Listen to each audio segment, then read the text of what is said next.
Factory fever being felt around the world today. China, Europe, and now the U.S. are all reporting expanding manufacturing sectors. The U.S. report from the Institute for Supply Management showed economic activity in manufacturing expanded in March for the 8th consecutive month. Norbert Ore is chairman of the ISM Manufacturing Business Survey Committee. He joins us now from Atlanta with more. Mr. Ore, welcome back to Bloomberg News. Always good to talk to you. Thank you. Sir, the ISM index rose to 59.6, and that exceeded even the most optimistic forecast in our survey here at Bloomberg News of 77 economists. What's leading the charge, and can you put this into some historical comparison, today's number? Yeah, I think the thing I was looking for, you know, we're now 8 months into the recovery, and the thing I was looking most for was some breadth to the recovery. We had had a number of months where 12 or 13 of 18 industries were reporting growth. This month we had 17 of 18 industries reporting growth. So it's starting to reach into further corners of the economy, which is a positive.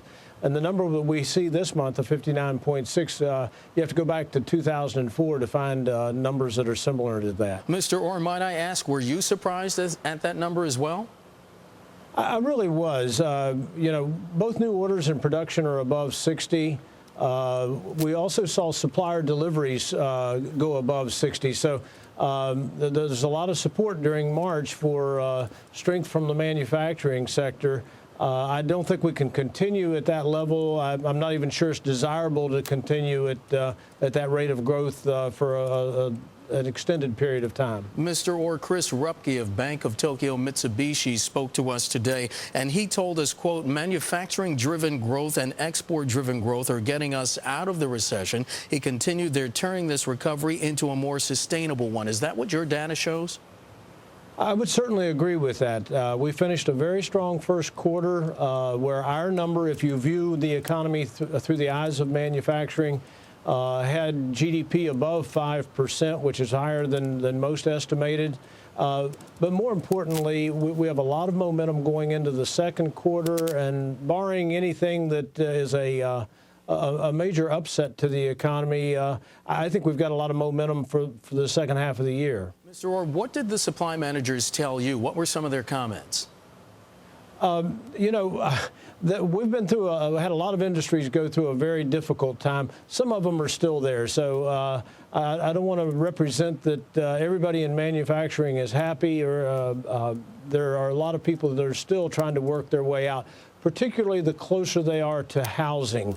But in general, I think people feel like they've gotten their inventories in line, and they're starting to see new orders pick up, and they're looking forward to a continuation. Last month, you told us that we're benefiting from more from the business cycle. You cited in an interview with myself and Lori Rothman reductions in employment and inventories and production facilities closing. You said that we are seeing, in your words, a new baseline of growth. Is that still the case?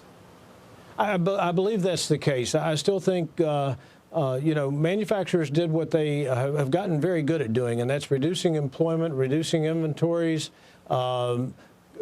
reducing capacity, and maintaining pricing. And all of those things have happened, and I think that's one of the major positives in the economy now. The big question is going to be, does the consumer gain some confidence and come back and help drive this during the second half of the year? And of course, the consumer gaining confidence and driving that will be predicated on job growth. We have that Labor Department number coming out. Could that indicate a sustainable recovery? We have our median estimate in a Bloomberg survey. Participants believe that tomorrow's jobs report from the Labor Department is going to show manufacturing jobs increased by 14,000 in March.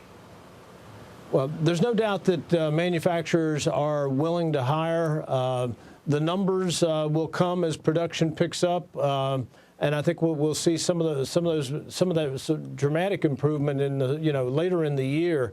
But we have to keep in mind manufacturers lost about 2.1 million jobs, so there's a lot of ground that's been lost. Norbert Ore of the Institute for Supply Management joining us from Atlanta, as he does every month. Mr. Ore, thank you so much. We appreciate it. Thank you. Well,